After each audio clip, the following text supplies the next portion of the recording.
Now go home and get your fucking shine box.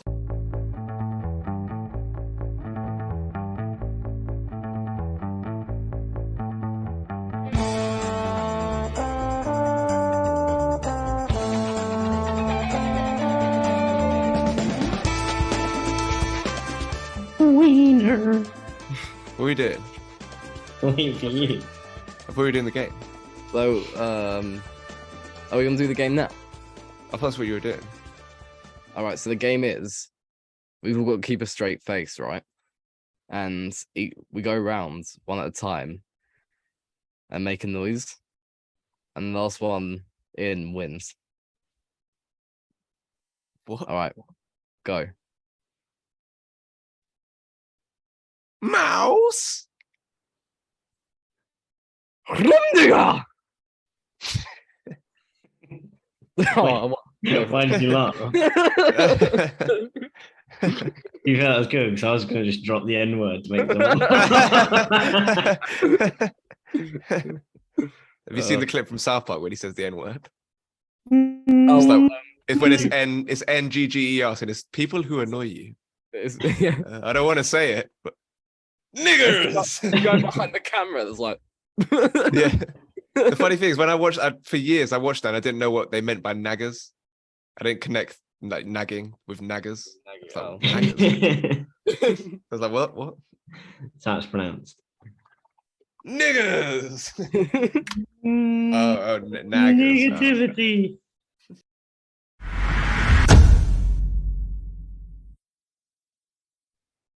The head-to-head naval forces, Top Gun versus Crimson Tide. Starting with Top Gun. As students at the United States Navy's elite fighter weapons school compete to be the best in the class, one daring young pilot learns a few things from a civilian instructor that are not taught in the classroom. That is a god-awful synopsis for Top Gun. Really, really poor. Very, very poor. Ross, did Top Gun Maverick last week. I wasn't here, but I can tell you that I fucking love it. Haven't seen it twice. Here we go back to the original, which I don't know if it's fair to say not as quite an accomplished film, but definitely an iconic film. What do you think of it on this rewatch? Yes, this is like my third or fourth time watching it now, and it actually is enjoyable. Like, it's obviously not. It's not on the same level as like quality wise as the new one.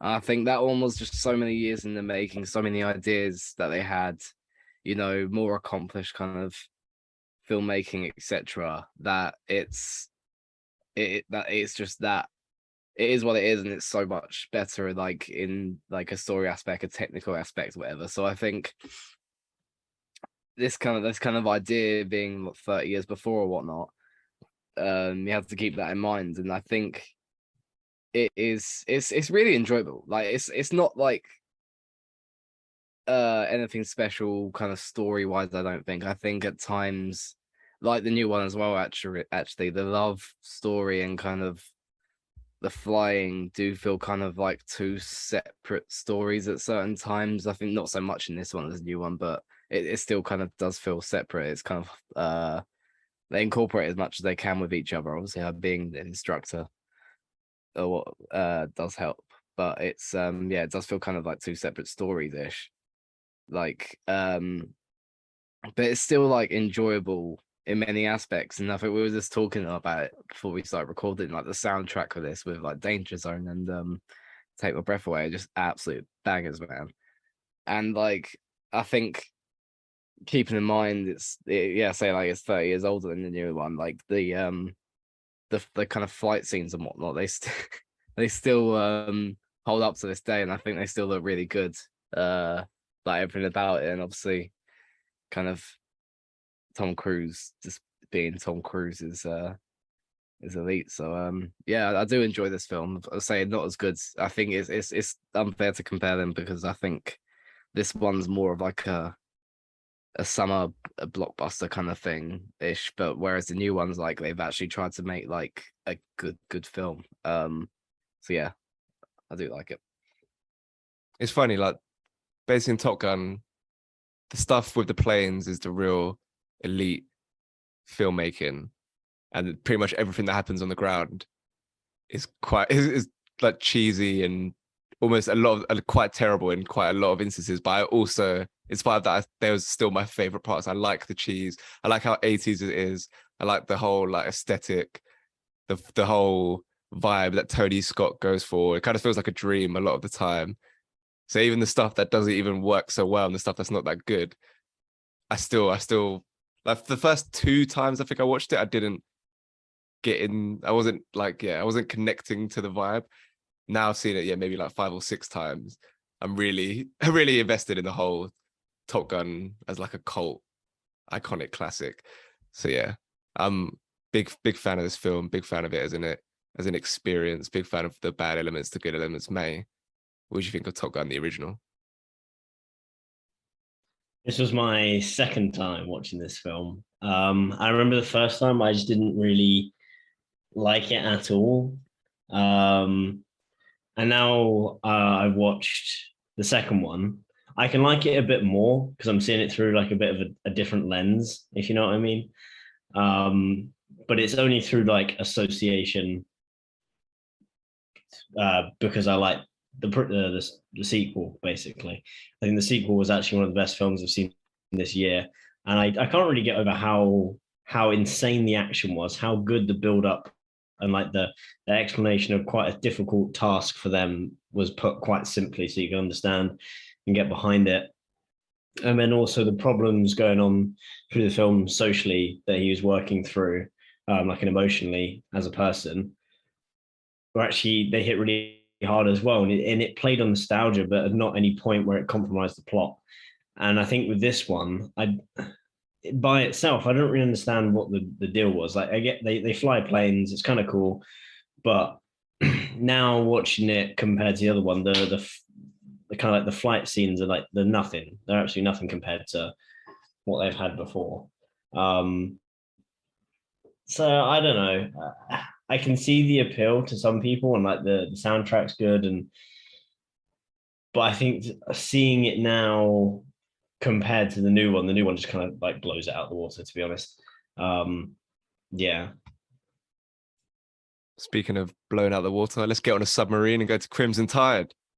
On a US nuclear missile sub, a young first officer stages a mutiny to prevent his trigger-happy captain from launching his missiles before confirming his orders to do so. Just love a mutiny. Any film with a mutiny, I feel like it's going to be good. This is the right kind of conflict. It's going to be something interesting going down. Add a submarine to it. I think you've got a recipe for a good film. Ross, Crimson Tide, what do you think? This film for me, like, I think for the first like hour, I was struggling more to kind of get into it. I think it is slowish for the first like half of the film. I mean, what didn't help as well was watching it today and having Man United losing 4-0 on at the same time, so that wasn't helping. But yeah, I think for the first hour I was struggling more to get into it. But the last like hour, 3/4 hour of the film is just like fantastic. Like the back and forth between the two guys and going against each other, like it's almost like a battle of just like their one's brains and one's like force, like Denzel Washington and Gene Hackman. It's really intense, really kind of edge of seat stuff, like it. I really enjoyed that last like 3/4 hour, but I think the first hour for me was it didn't hit this, like it was a bit slow to build up to it all. And yeah, so I kind of have mixed feelings about this. But I think ultimately in the end I was left satisfied. I liked the ending. I liked kind of everything to do with the last hour of the film. So yeah. May, Crimson Tide, what do you think? He's on mute. He's still on mute. Crimson Tide actually was probably the biggest surprise of a film that I've seen all year, maybe apart from Top Gun Maverick, but I really, really enjoyed Crimson Tide much more than I thought I would. I was going into it and I was thinking, this is probably going to be quite bad because I don't really like American like war films or naval films. I felt like they'd be like quite old or just not unrealistic, just kind of boring. And for a film that even was mostly dialogue, it was really, really good. It really hooked me the entire way. And there's very few times I kind of sit there and I get mild chest pain and I can feel my heart like proper beating because I'm kind of anxious of like what's going to go on throughout this film. And yeah, it just really hooked me. So I'll probably talk about it a bit more in the breakdown, but I really, really enjoyed the film. The acting was like top class, and you can kind of see people's different views throughout. And you kind of understand like the old captain, he wasn't necessarily doing it by the book, but he's got experience. And when something like this is on the line, you're gonna break the rules if you think you're right just for now, so that you can save all those people necessarily. And then you can also see from Denzel Washington's point of view, it's crazy to try to start the war, but they're both coming from the state of mind. One of them is kind of a war activist, and the other one's kind of an anti-war person. So they both just want to believe in their own ideals, and that kind of changes how they perceive the facts that they get and how that kind of helps them conduct. And yeah, a really gripping film. So really pleased with this. Just mentioned the acting, moving into the categories, starting off with performances, and yeah, in fact, you can't look past Crimson Tide, frankly. Two, like Gene Hackman, Denzel are kind of like all-timers in terms of movie stardom, in terms of acting. Just really powerful performances, the way they communicate their different viewpoints of the issue. Like Denzel especially, the slight work he does with his face when he doesn't like when he's disagreeing with what Gene Hackman's doing, but obviously he's like a respectful like first officer or whatever. Like the way he's able to communicate that is just really impressive. And then you also have other guys in amongst the cast like James Gandolfini, Viggo Mortensen, struggling with their own kind of understanding of what's right, what's the correct thing to do in this situation. So yeah, a lot of strong performances across the board, headed by two elite performances at the top by the two main stars. Whereas Top Gun, I think it's an underrated Cruise performance in terms of I think there's like something deeper going on with the Maverick character in terms of like his like cockiness, how he's really trying to like big himself up. It's not there's something more deeper that going on there in terms of the pain that's inside of him and how he feels like he needs to big himself up in that way. So I think there's a strong Cruise performance there, but outside of that, you get I do like Goose. Meg Ryan's really good when she comes in for a few minutes, but there isn't in Crimson Tide. You don't have a Kelly McGillis who's just woefully miscast as a not very well written character, and she didn't do much with the material. So yeah, it's hard to Crimson Tide ultimately is a more accomplished piece of work. I feel like Top Gun will get some love later on, but in terms of performances, Crimson Tide that gets the vote for me. What do you think, Ross? Yeah, it's quite hard to compare because obviously Crimson Tide is like, I think in every aspect, the characters just get more to work with purely because of what the films are. Like, it's a dialogue heavy film and they're throwing punches at each other. Like, it's and they're kind of like two opposite characters that Denzel Washington and Gene Hackman like perfect to a T. Like, and there's no denying that. But Top Gun, as you say, I think Tom Cruise is like, it's not to be overlooked. Tom Cruise's performance, you know, that this stuff that happened there before with his dad. There's the death of Goose, that kind of stuff. He does handle all that stuff really well, and yeah, not to be overlooked. But I think there's just not enough supporting that. You know, Val Kilmer's like fine, but he's a very like straightforward character. There's nothing like really to him. You know, same with like Tom Skerritt maybe as well. He's quite like, I like him on the screen, but there's not much to him. You know, Goose is the only other one who really has like a bit of charisma, probably. So yeah, there's not really much to say about the Top Gun performances outside of Tom Cruise's, but I think Crimson Tide, as you say, Denzel and Gene Hackman are just perfect, and then Viggo Mortensen, everyone else on the boat, the issues they're dealing with, kind of the more like powerful emotional stuff. I think Crimson Tide, it just absolutely should get this category. Not gonna lie, I said I was gonna give some love to Top Gun as we go forward, but I'm looking at the later characters and thinking, how am I gonna give it a vote? But anyway, staying in the moment, Matty, performances, what are you thinking? Yeah, it's got to be Crimson Tide, quite by an avalanche, to be honest. I don't know why.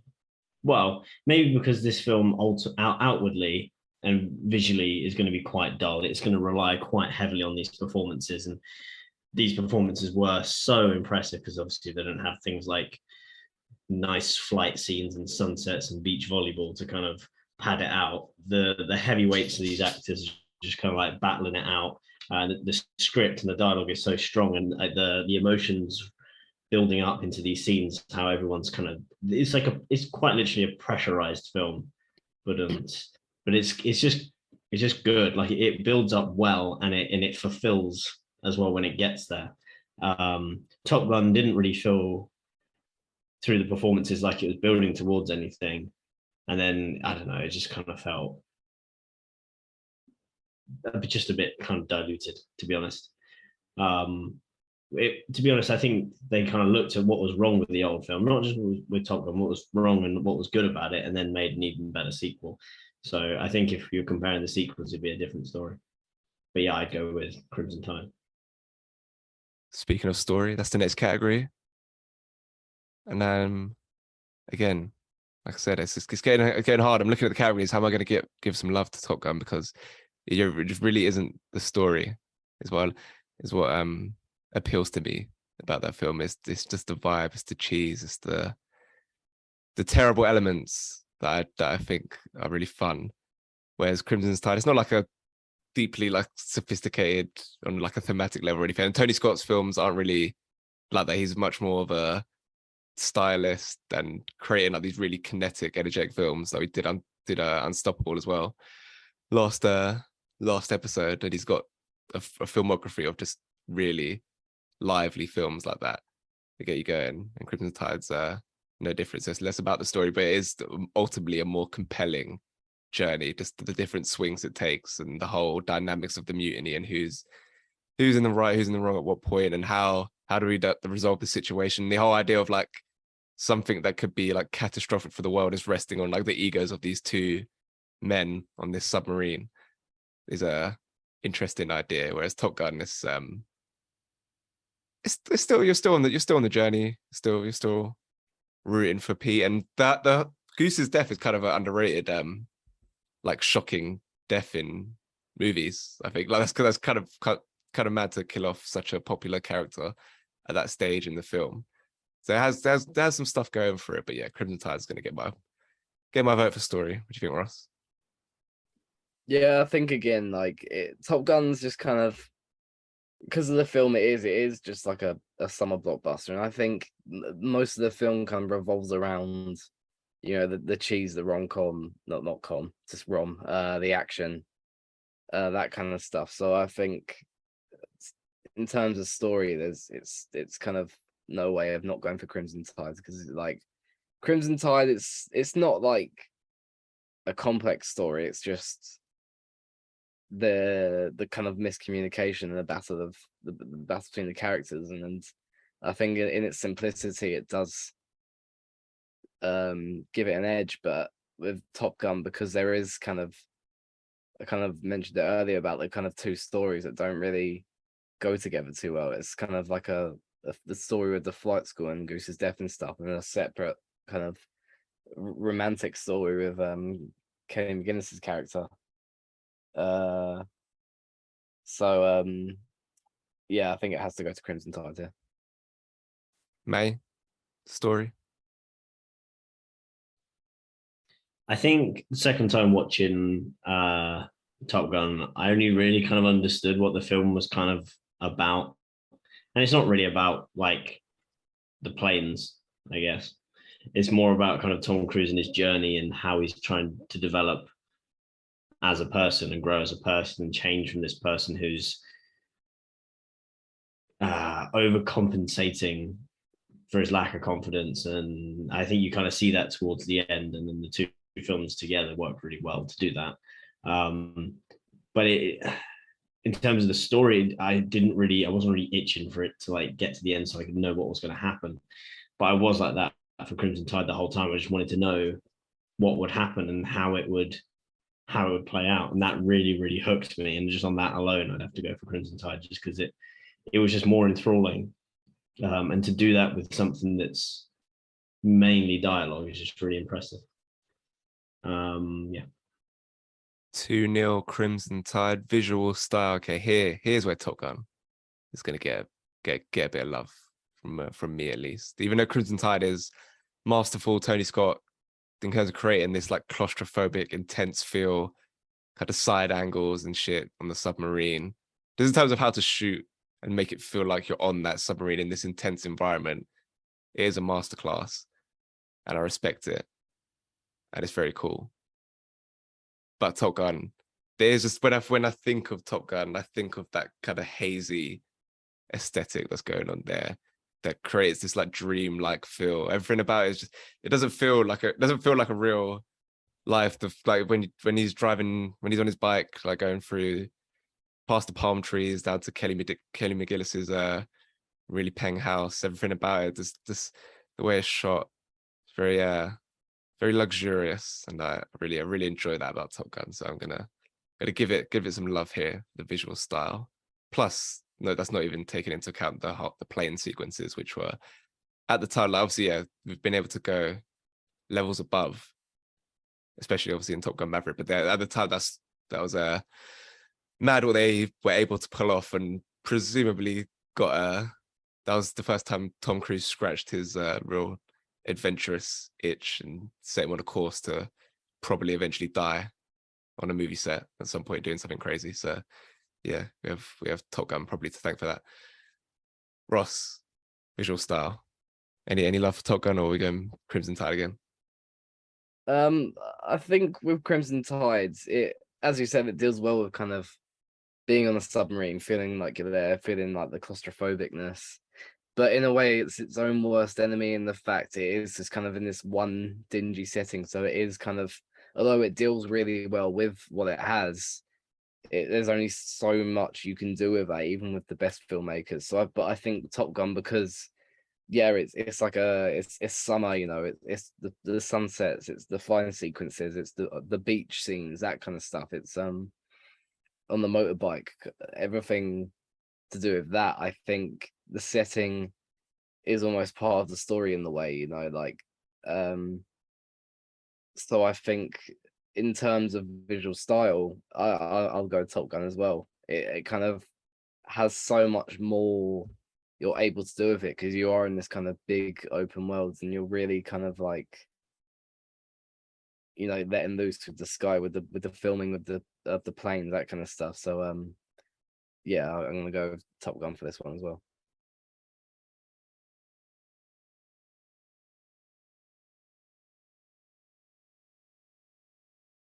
You're on mute. Top Gun gets a point on the board. Matty, you leaning in that direction? Yeah, I think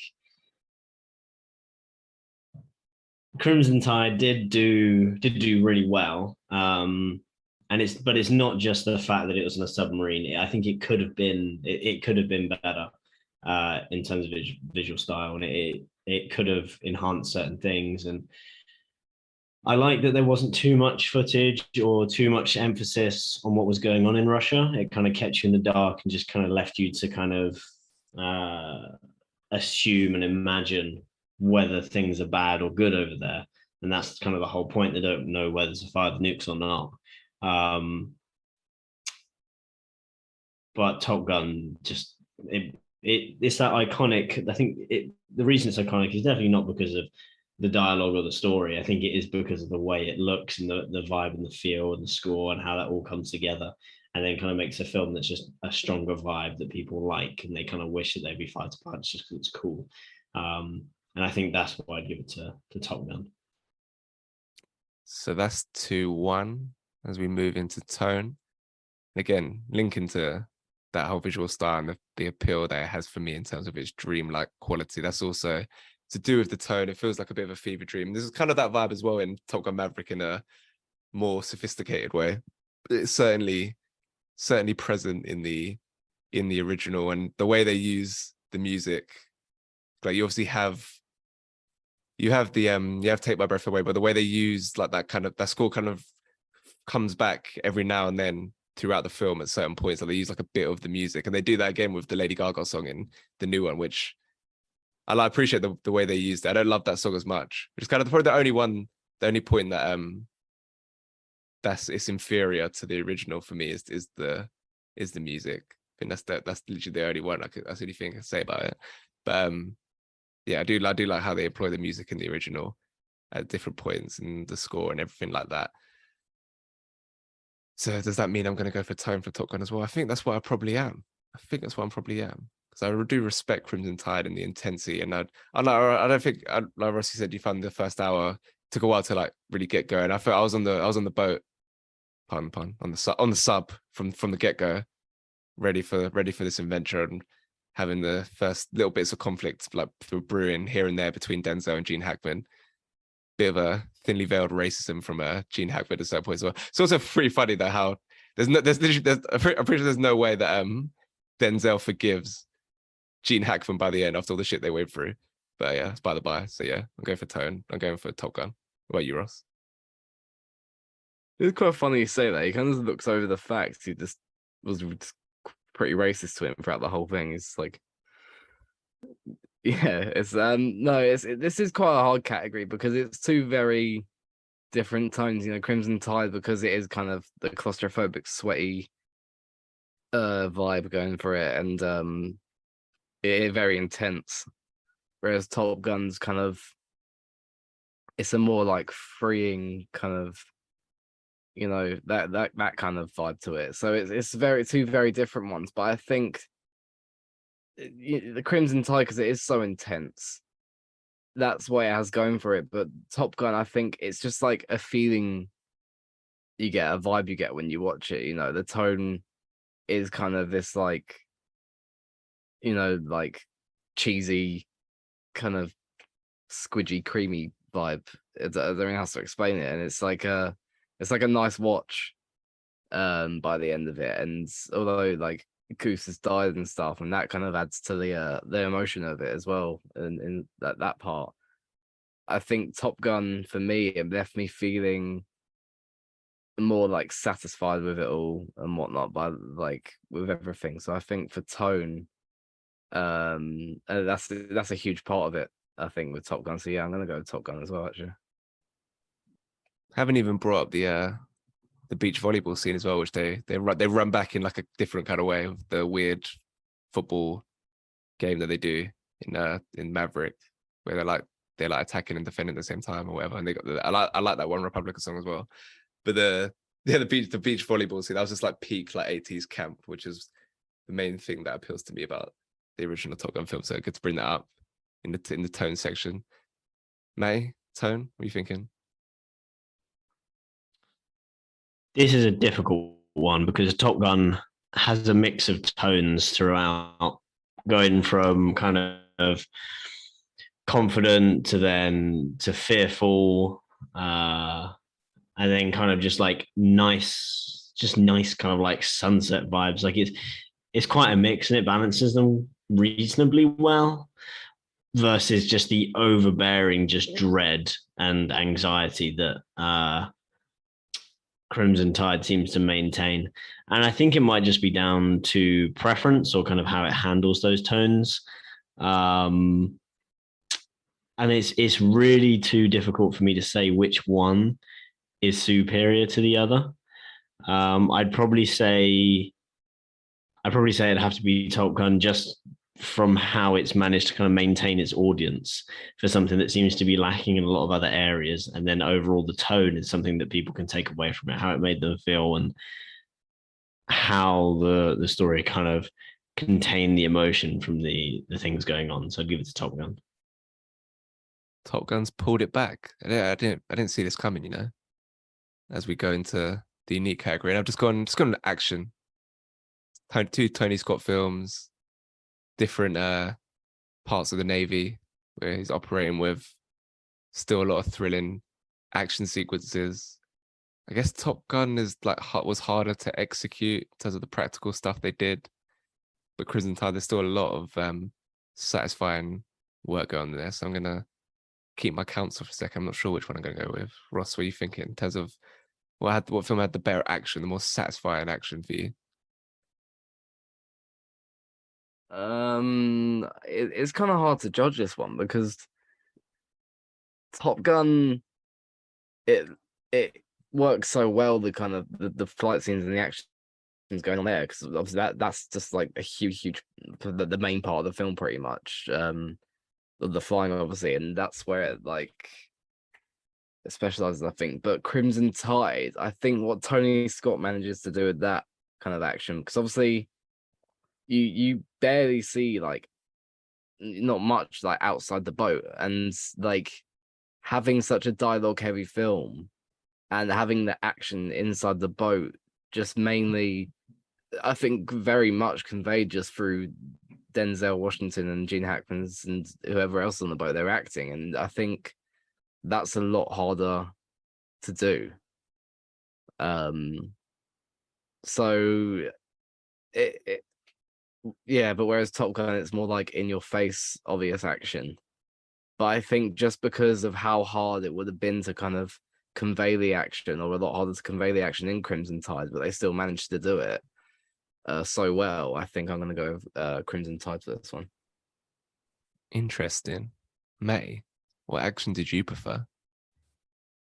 I would definitely have to say Crimson Tide as well. It was just more enthralling, I think. And by making you experience more and feel more and be more attached to the moment by showing you less. I'm just thinking about it now, what kind of the director's tasked with when he's got a torpedo hurtling towards a sub and he can't really show it, and how he's just got to show the radar, then cut between maybe a blurry water picture, then cut between people's reactions. And it all ties together really well. I think that it was just more interesting to me than a lot of the things that are happening in Top Gun. So I'll have to go with Crimson Tide. The editing is fucking mad in Crimson Tide.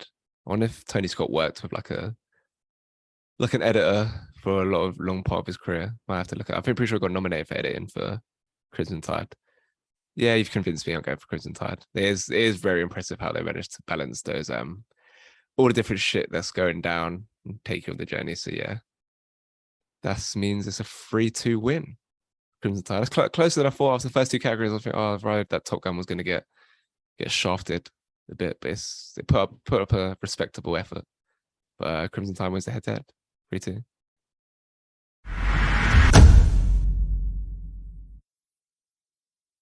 All right, let's get started with the game, the actual game, the IMDb game, the Known For game, whatever you want to call it.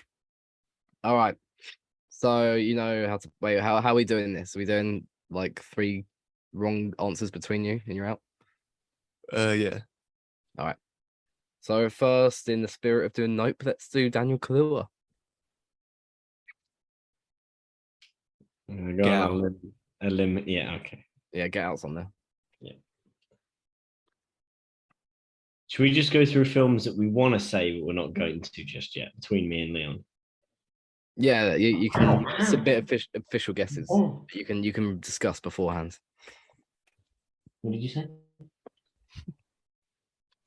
She thinks. She thinks it is Johnny English Reborn. No. That's what she said. Idiot. He loses his shit. Black Panther. Nah. Yeah. Go on then, say it. Black Panther. Yeah, it's on there. 2 for 2. You haven't seen a miss. What do you want? Do you want to go outside? Played 18, shot 18. Just can't seem to miss. So I have widows in my head. When you think about it, he actually hasn't had that many.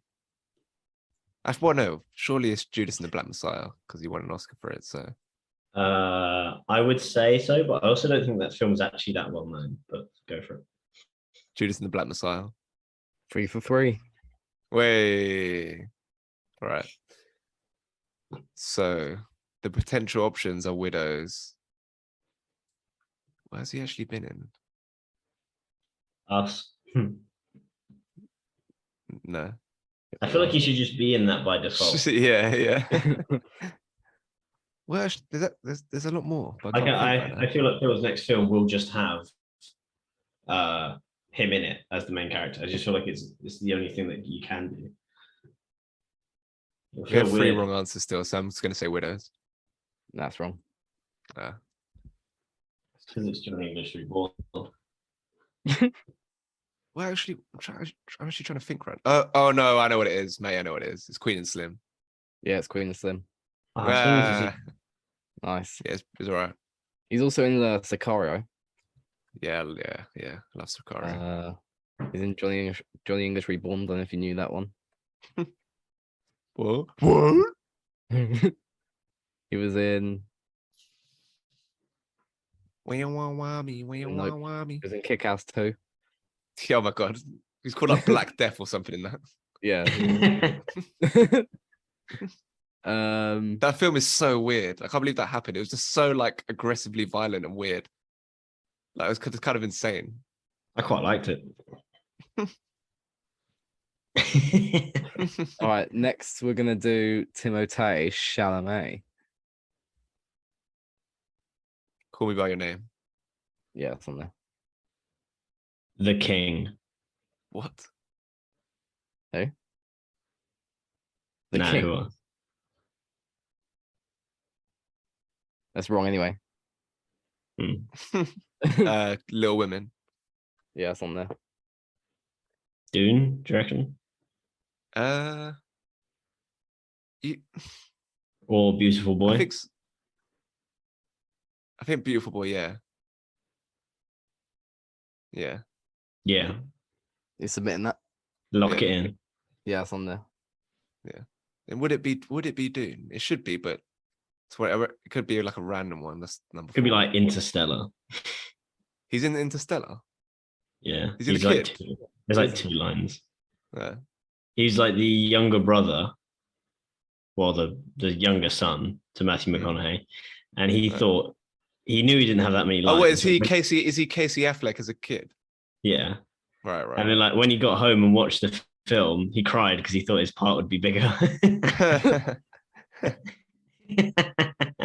What a loser. Only 2 lines in a Hollywood film. Look at him now, idiot. Wonder what happened to his career since then. Have we said Dune? We haven't. No, we haven't. No, might as well. I mean, you've got 2 answers left, so if you get. I understand how it works. Dune. That's wrong. See. So we got. Okay, what else is he? I don't think it'd be like Lady Bird. It could be. I don't think so though.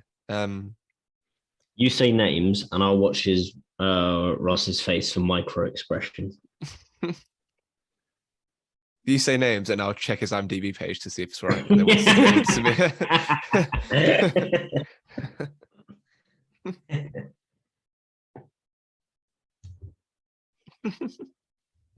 Ross looks like Saoirse Ronan.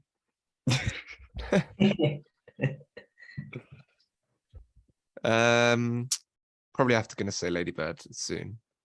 What else? If he's not doing, he's not really had like another big starring vehicle. Oh, you're hungry. I haven't fed them yet. Hang on. I'll be back. I was like, why are you not leaving me alone? It's 10 o'clock. There's his kids, not his dogs. Why are they leaving me alone? I haven't fed them. Yeah, Ross, yes. It's Lady Bird. Lady Bird. Yes, correct. Yeah, okay, cool. He's also in Don't Look Up in the French Dispatch. Yeah, I wouldn't think those were big enough to get in there. Do you want to do one without May? There you go. Let's do Anya Taylor-Joy. I wonder if the Queen's Gambit's on there. I reckon it is, but like, I'll save that for later. Let's go The Witch. Yeah, The Witch is on there.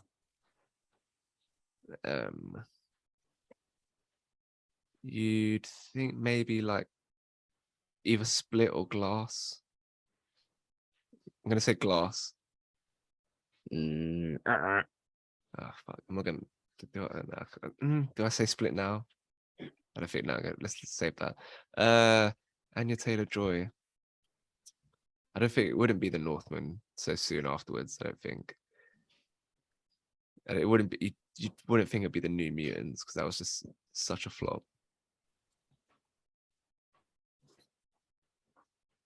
You know what? I'm just gonna. Anya Taylor-Joy. I don't know who that is. I thought so. She doesn't know who you are either. Got him. Be fun if she did. Yeah. Oh yeah, Matty. I know. You know what? I'm actually gonna say The Queen's Gambit. Yeah, the Queen Gambit's up. The Queen Gambit. The Queen's Gambit is The on Queen there. Gambit. The Queen Queen Gambit. Gambit. So that's 2. 1 wrong answer. Surely it is Split. Surely one of those 2. That was like probably her biggest film. Most famous. Yeah, let's go Split. And it's wrong. Oh fuck. Such a little We got 2 fuck. wrong answers. Shit. What else is she in? So many horror films and stuff. But I don't know which one's like most prominent. It's not gonna be like Marrowbone. Anya Taylor-Joy. It's not gonna be like she's gonna be in Mad Max films coming out. They'll probably be on there once that's out and in the world for a while. It's not really relevant now, though, is it? We said Split. Yeah, I said both Split and Glass, and they were wrong. What? the film that she's definitely not it, but What? The Northman. Yeah, I don't think because too recent. I don't think so. Yeah, me Hmm. neither. Want to dance? No. Yeah, me neither. What else is she actually in? Oh my god. Oh my god. That's like big, and she's the star. She did really... Nevertheless.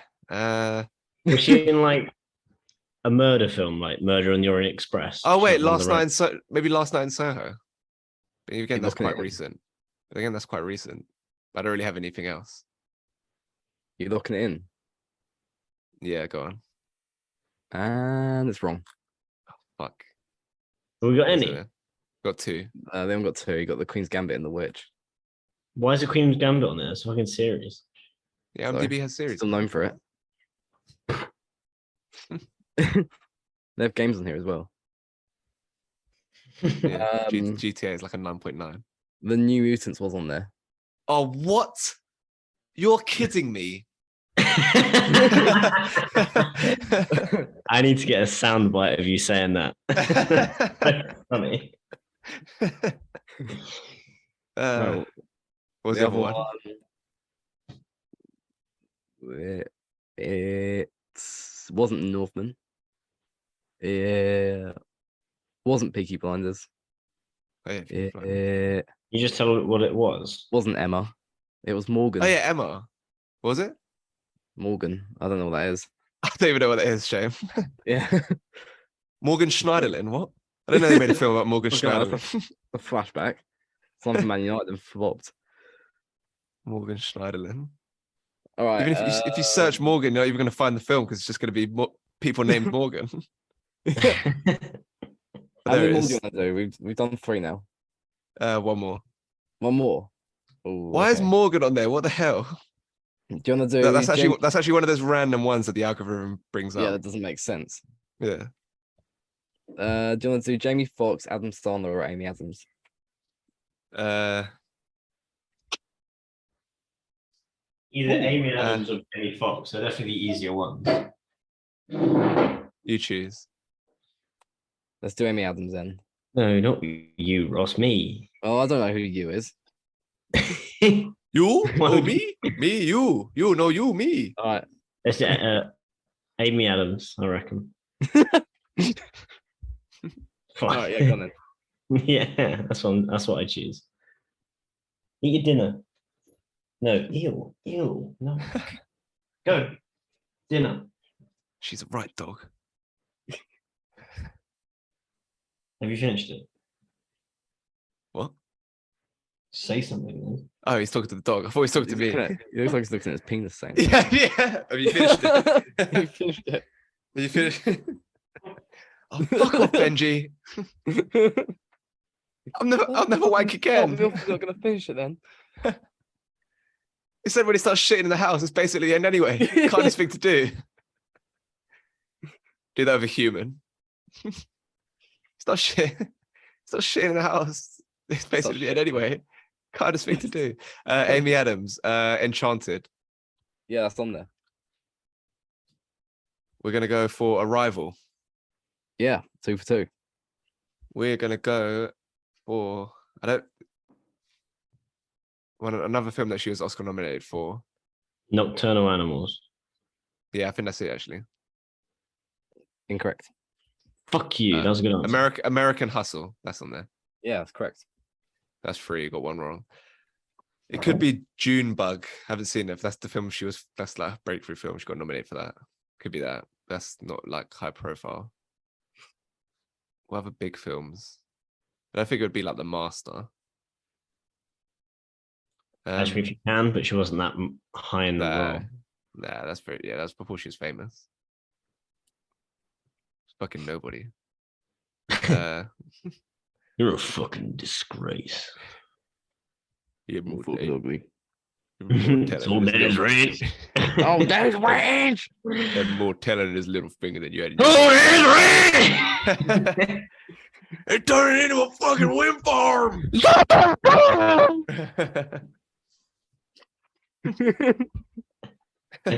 I still need to do that in public to see. I just go swing. I told you, you fucking drunk. You're fucking loaded. So funny. Right, Amy Adams. I quite like the bit from Hacksaw Ridge where he's like, Billy got shot in the back, got came out in front and ruined in that uniform. Elite for you. All right. So we still got two. We still got 2 wrong answers. So one could be a swing. Swing and a miss. What else has she been up to? It's not gonna be like Hillbilly Elegy or some bullshit. I never watched that. It was so bad. Oh my god. I never planned to.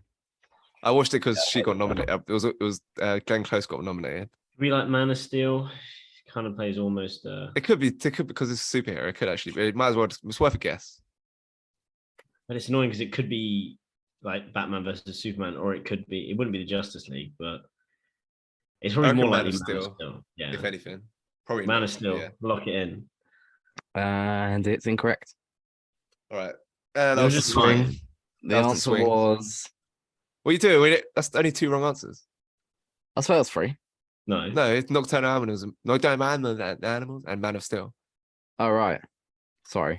So you need 1 more. Well, we got Arrival, Enchanted, and American Hustle. Yeah.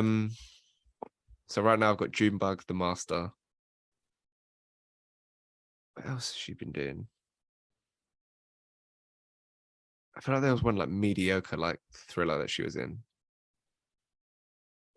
It could even be like the Woman in the Window, which I never watched. I watched that the other week. She's doing a lot of bad films. She's on a run of really bad films at the moment. It's quite sad. She's still getting paid loads of money for them, so it's not that sad. Yeah, to be honest. It's like you turning up to Cineworld, setting the place on fire, and getting paid 50 grand. Yes, like more than that, but and also the Enchanted sequel's coming out soon. I was about to say something that I did at Cineworld, and then remembered this has been recorded. So,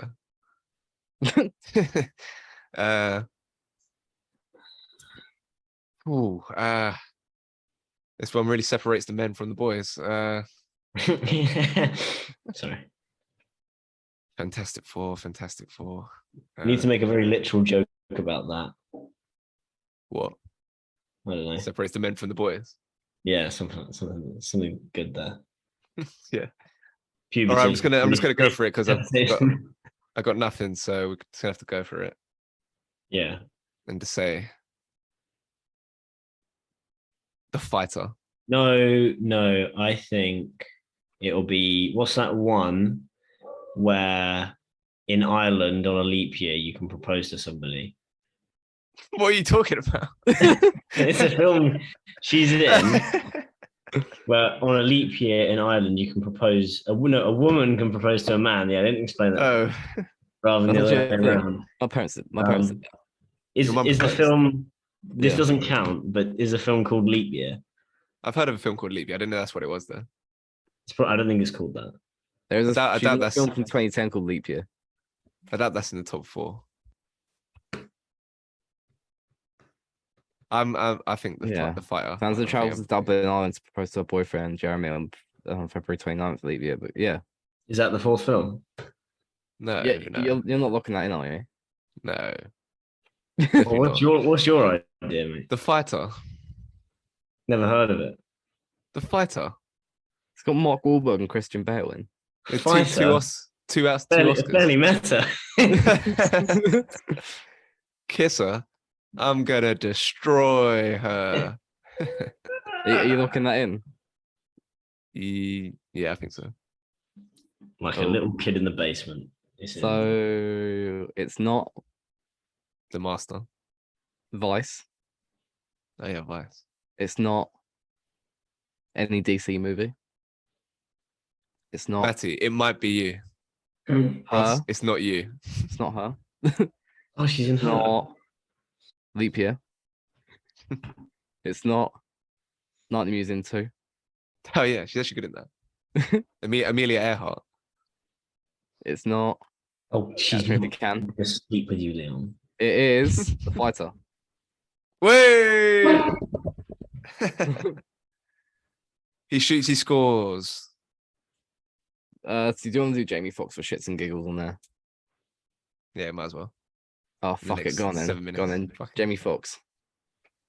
So you're on a time limit. You got 7 minutes. Collateral. Yeah. 1 for Ray. 1. 2 for 2. This way it gets harder because that's his Oscar win and his Oscar nomination. Surely Django. Yeah, it has to be Django. 3 for 3. And final one. So it could be like a Horrible Bosses, like comedic stuff. It could be like a Baby Driver. He's not really the main show, but he's in there. He You hasn't know. had. Yeah, Jamie Foxx. Leon's already got Yep. 3. What ones you got? Let me guess. Ray. Django. Yeah. Ray. Yeah.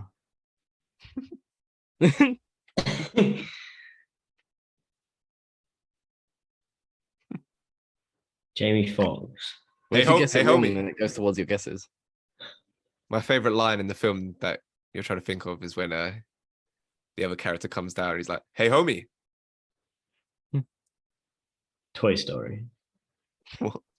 I don't know. You locking it in? No, I'm talking to Leon. You still lock it Toy in. Story.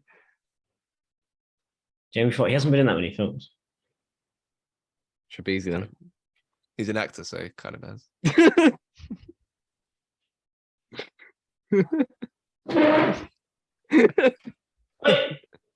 Okay, no, he's an actor. You act. Oh, fair play. Act like a dickhead.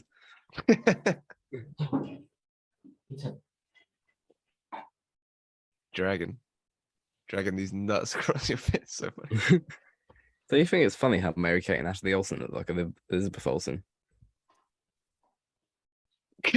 What? They think it's funny how Armie Hammer looks like his twin in Social Network. Like I said, no, he hasn't had any career since. He got cancelled for being a cannibal or something like that, didn't he? Yeah, he does. Yeah, What bit did he eat? pussy. So Hey, one girl. A girl at work put in her story is like, if you're on death row and your last meal isn't pussy, you're a weirdo or something. All right, Tom Cruise placenta, I think. Tom Cruise is the film that you're trying to think of. Collateral. That's the 3 for 3. All right, we'll figure out the fourth one. Horrible Bosses, Ross. Final answer. You're locking it in. Yeah, It's wrong. Never seen it. Still got 2 wrong guesses anyway. Baby Driver. Lock it in. It's wrong. Play. All right, I got one more wrong answer. Could try to get it right this time. Do you want me to name some films this time? What? No. No. Okay. Jamie Foxx. What else is he just like big part of? Remember on the timer, you got 4 minutes. Yeah, no. Yeah, no. Only did one. Hello. You're not the Amazing. Is it going to be like a Just Mercy maybe from a couple 3 years ago? The Amazing Spider-Man 2, probably. Oh yeah, that could be actually. Nah, Ross's eyes didn't move, so Or it could even be Far From Home. You never know. no chance.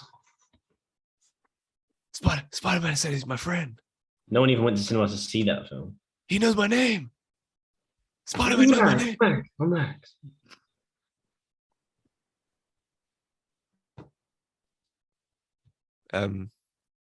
My favorite thing about Amazing Spider-Man 2 is that it taught me the word recalcitrant, and I really like that word. It means when you're uncooperative with authority. It's his like Harry gets called that by the guy who's like running his company. He's like, why are you something recalcitrant? And then he gets vaporized by Electro, yeah. Oh yeah. Should we just lock that in? Amazing Spider-Man 2. I'll tell you that it's not Usher featuring the Nicki Minaj Little Freak music video. I haven't watched that video. I like that song though. Me my little freak. I really want to see Usher live. That'd be mad. It's either Amazing Spider-Man 2 or Just Mercy, in my opinion. So choose. Spider-Man. Yeah, let's lock it in. Locked in. Well, it's not the Jamie Foxx show. It's not Rio 2. It's not Either Horrible Boss movies. It's not White House Down. Oh, yeah. It's not Soul. Oh, yeah, Soul. It is Dreamgirls.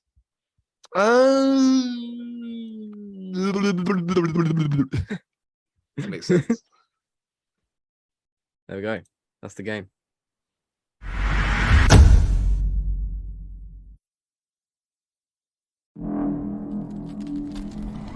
What if I told you that today you'll leave here different? Pops! Pops! I'm talking to you. Bro, what you see? Something above the clouds. That's big. How big? Big. You think whatever killed Pops is out there? Right here, you are going to witness an absolute spectacle. So what happens next? You ready? Mm-hmm. Are you ready?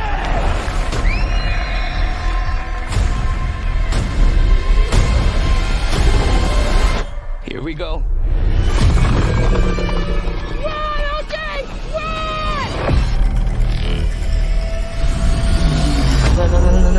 No.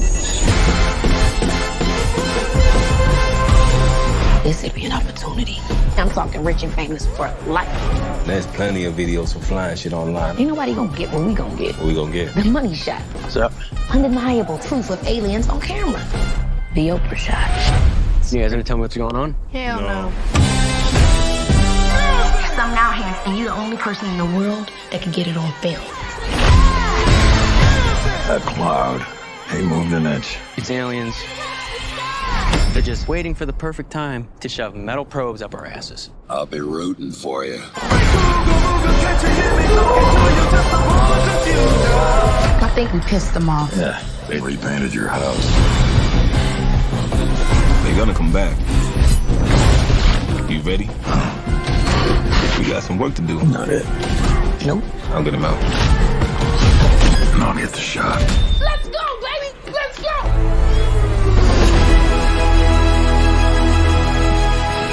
I need you to tell me, what did you see in that cloud?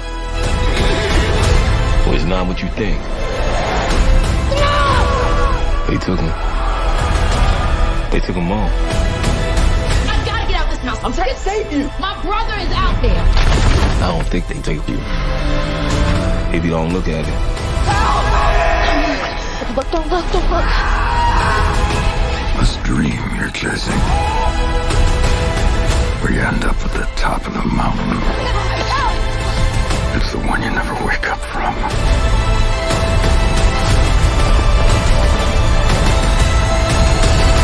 You'll be getting a call from my supervisor asking how my service was. 5 stars, Angel, 5 stars.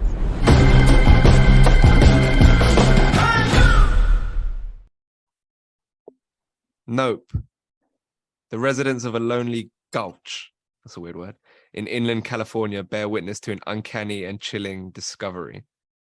That's a real one for the books in terms of vague synopsis. Although it's a weird film to try summarize. It's kind of complex and really simple at the same time. Nope. May. First impressions. This was the first time I've actually gone to the cinema to watch a film completely by myself, which is kind of sad, but also kind of like purist. What load? Yeah, I know, human. And people had the nerve to book the seats either side of me. I really enjoyed the film. I'm glad that it was like the mystery of it kind of gets unsolved quite quickly. Otherwise, I think it's like I get too scared otherwise. It was interesting having a film that kind of made you scared of the sky and the wind afterwards. But I thought it was a really, really good film. And I think the acting was quite a high standard as well. And the complex kind of, I don't know like what kind of metaphors it is, but like kind of the working in the story of the monkey as well in the TV show. I didn't understand it, but it definitely adds to like kind of the aura and the vibe of the film. And yeah, I just think it was really well put together. And I think it's probably stronger than his last film, stronger than Us. It feels slightly less kind of in your face supernatural, even though it's quite a violent film. A lot of things do happen in it and it's quite grand. It's a little bit more abstract and a little bit more open for interpretation, which I quite like. And it was quite a nice take on, I think, UFOs. The thing was, it wasn't a ship; it was a being, which I quite liked. I'm not really sure where I'm at with this film. There's a lot of interesting stuff, and it's so like completely different to any other alien discovery kind of film. But also watching it, the experience of watching it, there was quite a few parts where it was dragging a bit, like the momentum kind of stopped. I wasn't on first viewing, this is far less of an enjoyable experience than Get Out and Us for me. Maybe it's going to change. I'm definitely going to rewatch it because his films demand that you rewatch it, just the amount of detail that he puts in.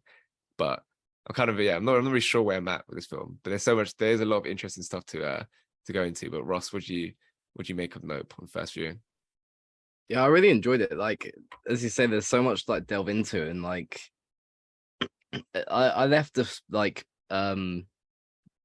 cinema yesterday, like really thinking about it and thinking about what happened and what everything meant, and like even like going to work today and kind of even now just like I've been thinking about it, and like I feel like that's a good thing when a film leaves that kind of impression on you and leaves you thinking like kind of what things mean. Like I'd love to go I remember Get Out, the first time I watched it I was like, this is sick. The second time I watched it I noticed so much stuff, and I feel like this I could do the same. Like I'll probably go back and notice a lot of things, and yeah, it's one of those kind of ones. And I feel like when you watch Jordan Peele films, they're always so like they're so like pristine. They're so well like put together, so well kind of like everything to do with it is technically is brilliant as well, and including the performances and whatnot as well. It usually delivers, and yeah, I really enjoyed it, and I want to I want to go back, watch it again, delve more into it. You know, I think I'm gonna spend some time looking at some theories and stuff as well, what stuff may mean. You know, there's a lot to do with like the monkey in the TV, like the monkey and Stephen Yeun's character, that I think will be interesting to like delve into, and just things like that. So yeah, be really interesting. Mason, we watched it in IMAX, shot with IMAX cameras, and beyond like anything else about like what it means, the storytelling and stuff, it does just look incredible. And it's kind of different. It's kind of refreshing to have like a big summer movie that's in IMAX, where there's actually like real like care taken with how it all looks. Like Matty's saying about how he was like fearful of the sky in the film, and just the way that's all shot and the way that's all carefully designed. I thought that was one thing that was like there was no doubt in my mind over whether I was impressed by just how visually like spectacular it was. Is that something that was captivating for you? Yeah, definitely. I'm glad we watched it in IMAX, because I think there's certain films that you're just supposed to watch in that format instead. And even the sound in IMAX just makes such a massive difference. And I think the fear that you get of the sky and the cloud and everything like that, that noise is just 10 times as intense in IMAX. To be honest, it'd probably be interesting to watch it in the normal format just to see how different the experience is. Like if I rewatch it, I'm not going to obviously watch it in IMAX again. But yeah, I mean, like I said, the cinematography and everything was great. There's those like nice, really bright shots. I like the scene when they've gone to the diner after they first, you know, when there's all the blood pouring on the house, when they then go to the diner afterwards. That's really bright when you go from a really dark shot with all the blood and stuff. So yeah, that's like you said. I know I'm not really too sure how I feel about the film yet. And I think it's quite comfortably my least favorite of the three, but yeah, like you said, like you can't take away from the cinematography or the sound, and I think definitely an IMAX viewing is what you got to do. Going back to the idea of it being like different to your normal UFO alien film, like the idea that it's not about like understanding, but it's not even about understanding the aliens. It's not even about like destroying, even though they end up doing that. Like, it's not really about destroying them. It's like, oh, we just want to make money off of them. Pretty much the goal is like they want to capture an image so they can profit off of it. And then you got Stephen Yeun on like even more deeper level. Like he's doing the thing involved with the trauma of his TV show and trying to make money from that, but also he's exploiting the UFO situation, like sacrificing the horses to them and stuff like that for his own financial gain. So this does that as like you haven't really seen that in an alien film before. It usually is always about trying to understand them or trying to destroy them. So I don't know, Matty, was that something that stood out to you watching it? It's like, this is for an alien film, this is not what you normally get. I think it was a very human response to seeing something like that. They kind of just like, well, what can we do with it? It wasn't really about making like anyone, because I think if they wanted to make anyone aware that it existed, you know, to like get rid of it, I don't think anyone would even listen. So I like that everyone kind of had their own motives, and you could kind of trust people to be self-serving. And I like the guy from the video store who's kind of in it, just kind of obviously lives in a boring area, and he's really hooked on what's going on here, and then he just kind of starts staying there. I like that kind of dynamic. And I think the film also had its like parts of comedy, which are actually quite funny. I think the first time he says nope in the film is actually the biggest laugh the film got as well, throughout the cinema, which is quite good. And it's quite realistic, because it's kind of like your straight response to seeing something like that. And it's nice to see that people react properly in this film. They actually try and get away from this thing, rather than like in your classic horror films, they always do the wrong thing. Like they've done the sensible thing. He's locked himself in the car and he's staying in something big and heavy.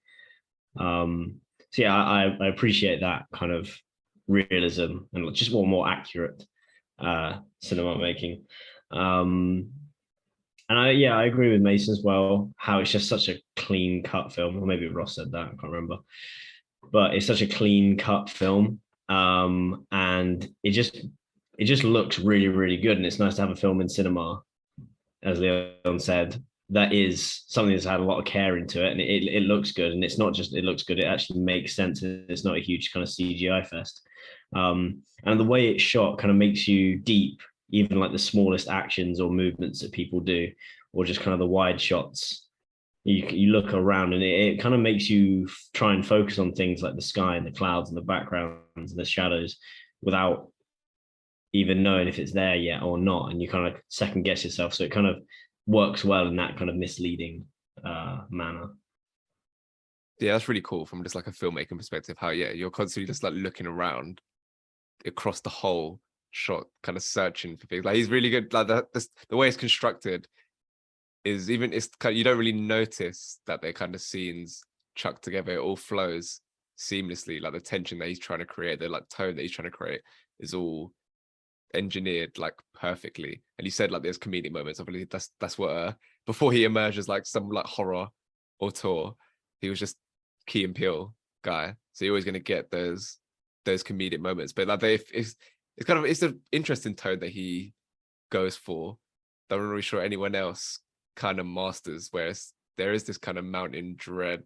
There's like thriller elements to it. It's a sci-fi film, but also you have like the energy of like a Kiki Palmer character, which really leans into the comedic side, and contrasted with her and Daniel Kaluuya, who plays her brother, who's the more like doesn't really he's not as willing to speak, he's not as exuberant. Like you have the scene at the start with the commercial when he's having to like give the initial speech to the film crew, and he's kind of reluctant to do it. He's very shy and everything, and then she bursts in and gives the whole more vibrant speech. So yeah, it's an interesting tone that he strikes in his film. I don't know, was that something that stood out to you, Ross?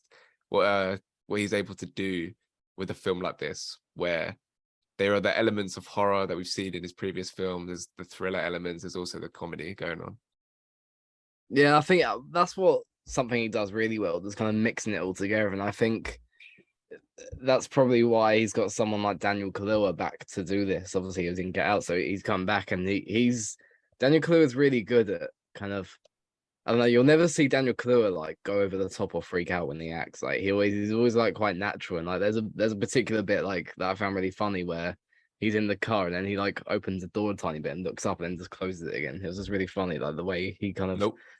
yeah, it's like nope and closes the door again, and then yeah, things like that, but mixed in with the characters like Kiki Palmer and Stephen Yeun, who are a bit more energetic, and the Angel, whatever his name was, they're a bit more energetic, and then like the cameraman who's like a cool guy, and there's all these characters like mixed together and all different vibes, but then it matches the vibe of the film because it is like a what the fuck's going on mixed in.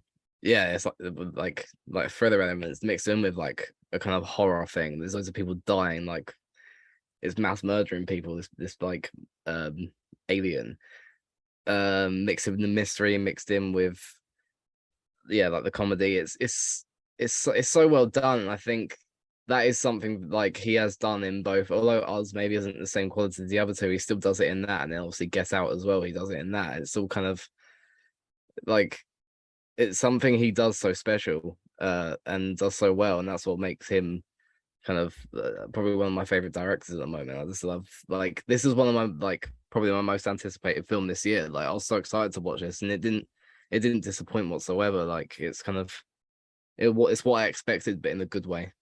So yeah, he's done that really well. You mentioned the cinematographer guy who shows up. I really like the bit when because he shows up with like the non-electrical camera. And that's what Daniel Kaluuya and Kiki Palmer were like, oh yeah, I knew you'd turn up with that. That how that we're talking about, like we talk about like, having like the films. There's a lot of care taken with a film like this. All like the images are like constructed with intent. It's not just kind of thrown together like we talked about like Thor, which at times felt a bit like slapshod and not really. It wasn't put together with the same level of detail in every frame. Where then you have like a character like that guy with his old school camera within the film. He's trying to capture these images like really nicely, and then you have the TMZ guy who rocks up in like that was a really weird, like scary, unnerving, just kind of strange scene when that guy turns up, like because I don't know, it's something about his helmet. I don't know if that's like a normal helmet that bikers wear. There's something about it seemed like mysterious, but how like he's just showing up to like record on his like basic modern phone, capture this. It's more superficial, whereas the cinematographer guy takes more care with the images that he's trying to create. So another interesting part of the film. I don't know, Mason, any other performances that captured your eye, caught your eye? I'm interested in what other people think about the Stephen Yeun character. And Matt, you mentioned trying to work out like how it all fits together, the whole childhood backstory and the tragedy on the show. Yeah, is anything about that or any other performances that were interesting to you? Yeah, the Stephen Yeun storyline, I was saying to you earlier that I'm still trying to understand the whole point of us seeing what happened to him when he was younger. And the only thing I feel like I gained from it is that he's obviously been in a show, been on TV for years, and then him trying to put on that like big show at the end with a big sort of spectacle is kind of just like in his blood, and that's what he wants to do. He always wants to kind of be acting and just delivering. And I think that's also why he invites the woman who was, it looks like, the woman who had like the battered face. I'm guessing she survived like the ape attack. So I feel like he's doing it to always like impress people and stuff like that. And that's kind of the vibe I got. Other than that, if that's not the case, then I don't really get the message behind that one. But I think his acting, he didn't stand out as being amazing to me. I don't think he was given much opportunity to be amazing. Like he didn't really relay his trauma as a kid. He kind of just stood there, got a flashback, and then that was it. You don't actually see his response to any of it. But I'd say Keke Palmer was the one that really stood out to me. I think like her energy on screen was great. Like it was exactly what this film needed. And I think especially with Daniel Kaluuya, who's like Matt said, a lot more of a serious actor who kind of just doesn't go over the top or doesn't overact. Having her there, who's like this really energetic, like bubbly character, I think that was actually great to see them two together on screen. And yeah, I feel like I need to see more of Keke Palmer because I feel like I know her name quite well. But like you said, you mentioned Hustlers, and that's all I think I've seen her from. Yeah, she was great, and I think that's the thing. That's like kind of my gripe with the film, which I may feel less strongly about it later on. But like that, even though it kind of makes it's like interesting that he experienced this tragedy and now he's trying to like profit from it, and whether that's a criticism of him or more just a criticism of society, I guess, in terms of how you process your trauma and how he's going about that. So it was interesting from that perspective, but also, and it was a really cool scene, like the monkey terrorizing the shooter. That was just the way it was shot. Everything about it was really unnerving and cool, but it didn't feel essential to the story they were being told. It felt like there was more fat in this film than in Get Out or Us. So there were just certain points where I feel like that kind of stifled the momentum a bit. I don't know, mate. Did you feel, was there any points in the film where it felt like you weren't completely on the journey? Any points that were a bit that stuttered a bit more than you'd like? Quite. I think it's interesting when they have stories that are slightly related but not directly linked within films. But I think it's not a bad thing necessarily, because that the whole monkey kind of arc does have kind of a big effect on you. It's probably one of the more horrifying things because it's actually something that could be real.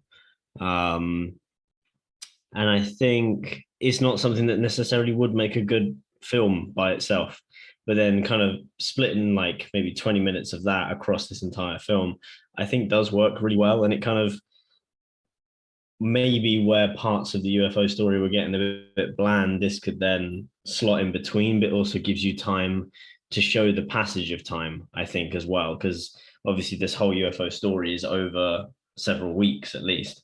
So they need things to kind of, you can't just kind of 2 weeks later, back-to-back scenes maybe. So it might be slightly to show that passage in time, the preparations for the certain things they do, or as the days go by. But I think that's one of the things that also kind of that hooks your hooks your interest. Probably Joe Rogan will be talking about this film soon, probably referencing the scene and saying it's how accurate it is.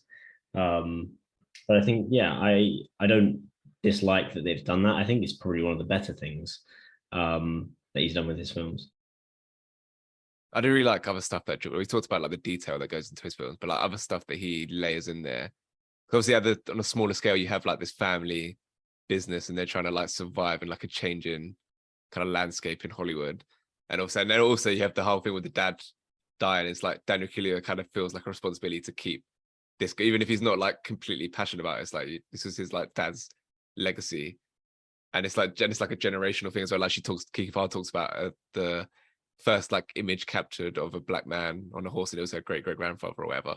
So it's kind of like he feels like wedded to this business. He has to keep it going to maintain his family legacy. So you have like a personal connection on that level. But it's just throwing in little details like that, about what her great grandfather was, what he achieved, what he represents.